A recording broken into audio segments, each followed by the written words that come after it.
Hey guys, welcome back to Lanyard Parenting.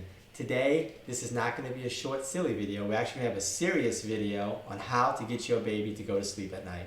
So today we have 4 tips to get your baby to sleep better.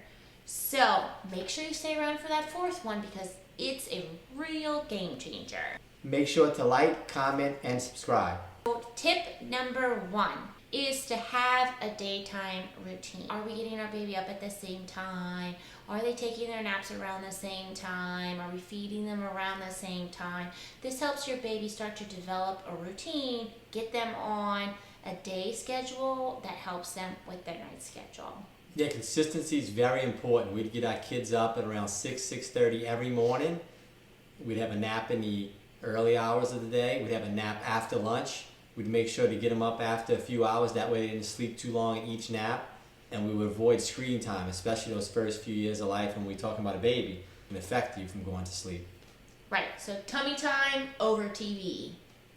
The second tip is to have a bedtime routine. So we have a daytime routine, now we want to talk about a bedtime routine.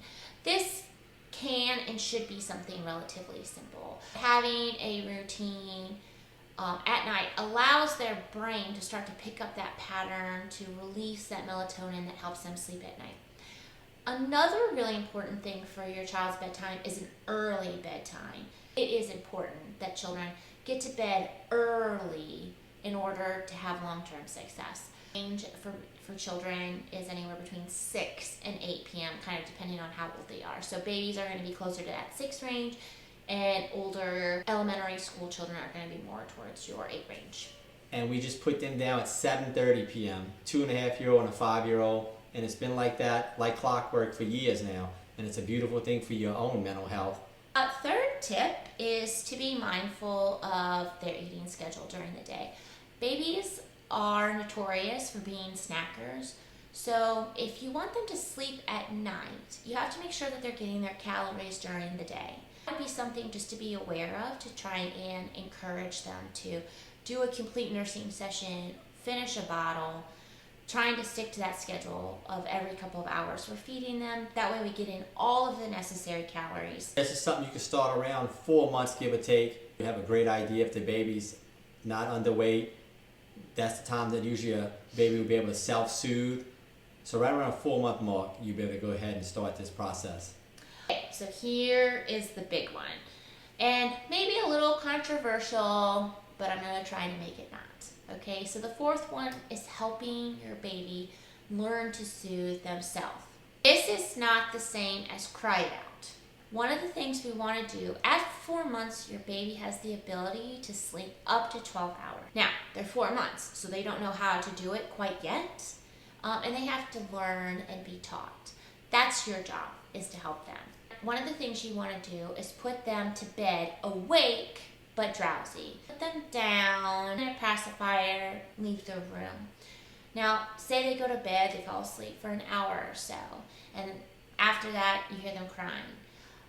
Allow them to cry for 2 or 3 minutes. Don't go in immediately. That's our initial reaction, right? To go in immediately, to figure out what's wrong, to help them. Allow them to kind of calm back down. This is something that I frequently have patients challenge themselves with. Can we allow longer and longer amounts of time to go between when we go in? This is obviously a personal decision, how long the time period is, but it can help over time teach your baby to soothe. And along with this, you want to do the least required action. Don't automatically go in, pick up your baby, right? We want to think like maybe it's just you put a pacifier back in and you leave. Starting to get very frustrated, that's when you pick them back up and you kind of calm them down. Start to calm down and they're drowsy again, you put them down and you leave the room. And this might be something that you do many times. Also want to have great teamwork. This is where mom and dad can help each other out on night to night when it comes to going in there, doing the self-soothing, since you might go in and out of the room several times over a several week stretch until you get this correct. Yeah, we usually after a few days and a few weeks it improves. Both of our kids, we had them sleeping through the night by 5 months, and that was a very important thing for both of us to accomplish, and we were excited when we got that done. Thanks for watching, guys. Make sure to like, comment, and subscribe.